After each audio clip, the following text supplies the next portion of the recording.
saw your question here. You have 12% of the population of a large country is nervous around strangers. If you pick two people at random, what is probability both people are nervous around strangers? Looks like you worked that part out okay. What is the probability at least one is nervous around strangers? Okay, in this situation, when they say at least one, in this case nervous, they really want you to think about the using the complement. You know, the formula for complement, I guess, is what P of E equals 1 minus the complement of E.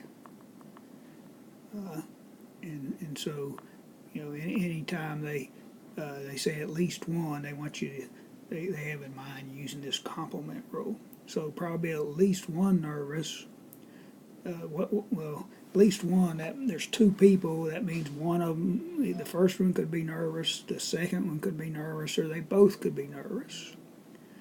Instead of figuring out those three cases, they want you to use this formula. And so what's the opposite of at least one being nervous? The only thing, the opposite would be that neither would be nervous. And so you want to figure out what the probability that neither is nervous and subtract that from 1.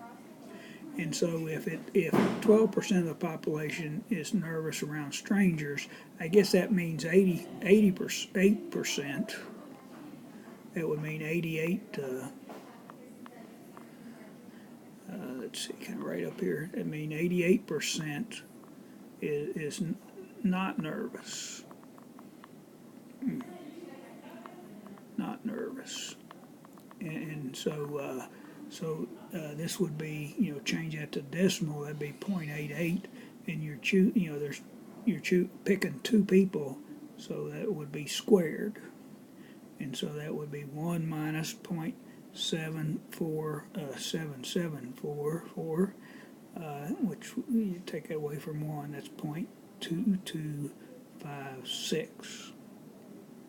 And again, anytime they say at least one here, they want you to use this complement rule. So probability neither nervous would be 1 minus 12%, which is 88%.